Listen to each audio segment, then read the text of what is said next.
J'adore cet angle pour filmer. Je pense que ça va devenir mon nouvel angle favori. Avec la petite lumière diffuse. Ouh, on adore. On adore. Hello, j'espère que tu vas bien. Moi, en tout cas, ça va très bien. Aujourd'hui, on se retrouve pour une nouvelle vidéo où je t'explique pourquoi je regrette de m'être auto-édité. Pour ceux qui me suivent sur mon autre chaîne, j'avais fait une vidéo où j'ai dit que j'ai été publiée à l'âge de 22 ans. Là, j'avais 22 ans à cette époque-là. Et c'était il n'y a pas très longtemps d'ailleurs, c'était il y a moins d'un an. Et j'avais publié mon roman Why Me. J'étais toute excitée, j'étais contente, mais pas très contente à la fois. Je vais vous expliquer pourquoi je regrette de m'être auto-édité, parce que c'était pas prévu que ça se passe comme ça. Alors, il faut savoir que j'ai écrit mon roman Why Me, j'avais 17 ans. Donc, j'étais au Togo, je m'ennuyais à mourir. Et j'avais une nouvelle idée d'histoire. Je venais toujours de terminer mes chroniques sur Facebook. À l'époque, c'était les chroniques sur Facebook. Et je m'étais dit, bon, bah, j'ai envie d'avoir une nouvelle histoire. On écrit une nouvelle. Et donc, je me suis lancée dans l'écriture. Sachant que je ne prépare jamais mes romans à l'avance, hein. Je ne préparais jamais mes romans à l'avance, dans le sens où, en fait, j'avais une idée en tête. J'avais une situation initiale, j'avais un milieu, j'avais une fin. Mais le reste, c'était à la one again, au feeling. Donc, du coup, j'ai commencé à écrire par-ci par-là. Voilà, comme ça. Ça a pris un moment quand même à écrire. Je dirais un an parce que j'écrivais pas forcément tous les jours. Enfin, je n'écrivais pas tous les jours en fait, tout court.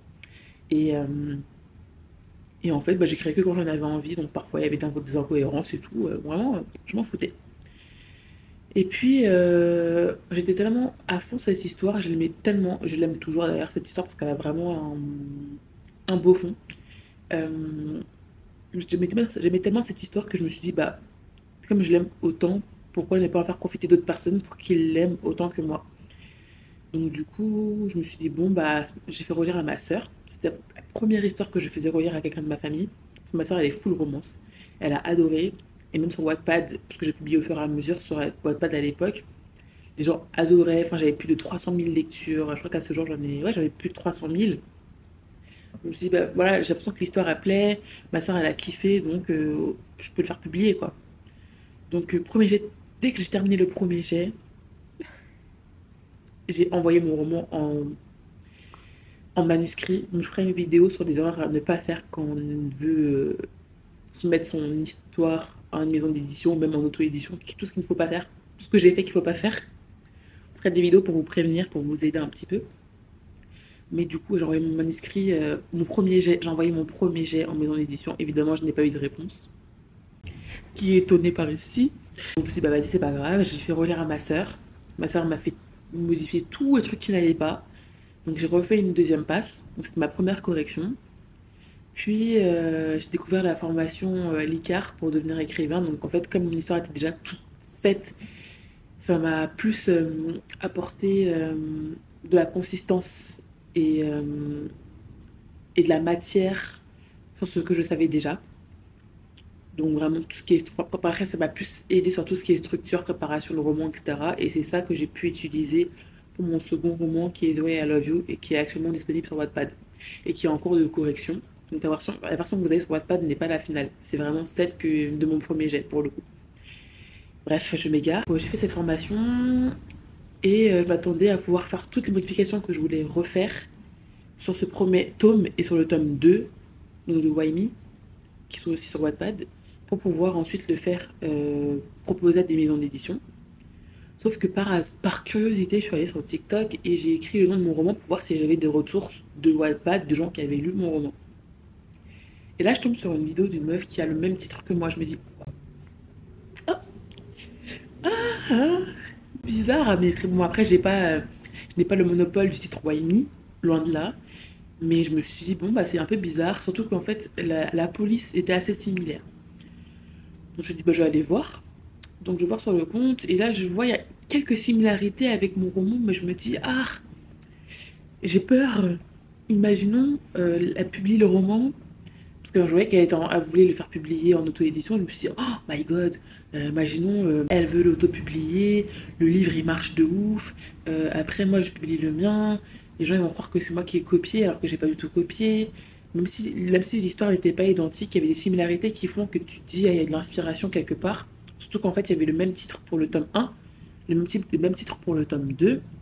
Et bizarrement, le seul tome que je n'ai pas écrit et dont j'ai déjà le titre, elle n'avait pas de suite. Donc je dis, il y a beaucoup d'éléments qui font que je pense il y a eu de l'inspiration. Après, je ne suis pas contre l'inspiration, mais moi j'ai paniqué. Donc je me suis dit, bah vas-y, j'ai pas envie qu'on pense que je suis la copieuse ou quoi que ce soit, donc je le sors le roman. Je l'ai sorti comme ça, vraiment en 2 jours c'était sorti. Alors que c'était pas du tout prévu, c'était pas du tout ce que je voulais faire, il n'y avait pas du tout le marketing que je voulais faire, hein. Il n'y avait pas du tout la stratégie de com que je voulais mettre en place, il n'y avait rien que je voulais faire qui n'a pu être fait. Et du coup, bah, j'ai sorti le roman comme ça sur Amazon. Puis après, j'ai envoyé des services presse. Évidemment, les retours n'étaient pas forcément hyper positifs. Mais ce qui est bien, c'est qu'en fait, je me suis pas fait déglinguer. En fait, on voyait qu'il y avait une très bonne base. Mais que c'est juste qu'en fait, il manquait de peaufinement. Et qu'en fait, ma cible que je voulais n'était pas la cible auquel les gens s'attendaient quand ils lisaient le roman. Donc en fait, moi, ma cible, c'était les new adultes, alors qu'en fait, quand les gens lisaient, c'était plus du young adulte, alors que c'est pas du tout ma cible pour ce roman. Moi, j'ai vraiment une histoire profonde avec des vraies réflexions qui, pour des gens de 20 ans et plus, pas de 13 ans et jusqu'à 18 ans. J'ai été très déçue de cette première expérience en auto-édition, mais en fait, je sais que je n'avais pas tous les éléments pour avoir une bonne expérience d'auto-édition. Donc, vous voyez, et je remets la faute sur personne, puisque c'est moi-même la seule et l'unique responsable de ça.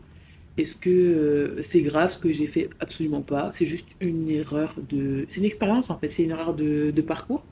C'est bien que je passe par ça pour savoir comment faire pour la prochaine fois. Est-ce que je pense plutôt publier? Je ne pense pas parce que c'est un travail colossal. C'est un travail colossal et même juste pour l'édition même tout court, se faire connaître dans le monde de l'édition, c'est un travail colossal, surtout quand tu es une personne racisée, mais ça c'est un autre débat. C'est pour ça que je regrette de m'être auto-édité. Je regrette pas de m'être auto-édité, mais je me regrette de m'être auto-édité aussi rapidement et sans préparation, parce que l'auto-édition, les gars, c'est un projet entrepreneurial. Ce n'est pas juste, je finis mon roman, je le fais corriger, je le fais relire par une bêta lectrice, puis après, hop, ça part. C'est absolument pas ça. Ce n'est absolument pas ça, c'est bien plus que ça. C'est un projet. Il faut être entrepreneur, il faut être un marketeur, il faut être un communicant, il faut être un écrivain, faut être tout en fait. Il faut être multitâche. Et c'est un travail monstre. Et il faut avoir la tête sur les épaules parce que c'est dur, c'est beaucoup de pression, c'est beaucoup de mise en question, c'est beaucoup de travail. C'est vrai que je pense que moi, je n'ai pas les épaules pour, dans le sens en fait, je fais trop de trucs en même temps, j'ai trop de projets en même temps, et j'ai pas le temps de devoir gérer cet aspect entrepreneurial que les maisons d'édition ont. Et c'est surtout eux aussi, parce que j'aime trop, et mon rêve, c'est que j'aille en librairie et qu'il y ait des gens qui font la queue pour venir lire mes romans. Vous vous rendez compte, pour venir me voir, parce qu'ils ont kiffé le roman, et venir me voir pour que je fasse un autographe. Parce que je serais... Ça, c'est mon rêve. Donc, c'est aussi pour ça que je vais me faire éditer. C'est pour ça que aussi je prends le temps pour ce roman The Way I Love You, parce que j'ai failli l'envoyer à des maisons d'édition, mais je me suis dit non, Jennifer, ça va pas trop vite. Arrête de vouloir aller trop vite. Prends le temps de faire un truc carré, bien mignon, bien romance, bien comme on aime. Et après, tu l'envoies, mais il faut que le truc soit béton. Que limite, ils te disent, bah en fait là, on n'a pas besoin de recorrection, ça part. Limite, il faut que ce soit ça. Ça sera jamais comme ça. Voilà, j'ai des attentes vraiment hautes pour The Way I Love You parce que c'est une histoire qui me tient extrêmement à cœur. C'est une histoire que j'ai écrite avec ma maman. Et donc, du coup, ce serait une joie de pouvoir le faire éditer. Ce serait une joie pour moi, mais aussi pour elle. Et c'est aussi pour ça que je ne vais pas le faire en auto-édition. Parce que j'ai plus d'attentes pour ce roman-là, The Way I Love You, que Waimi. Waimi, c'est mon premier gros bébé. Mais là, cette histoire, c'est mon histoire de cœur. Donc voilà pourquoi j'aurais de m'être auto-édité. Donc si vous avez des questions, si vous avez des remarques à me faire, n'hésitez pas à me dire en commentaire, ce sera avec plaisir. Moi je vous fais des gros bisous et à très bientôt pour une nouvelle vidéo.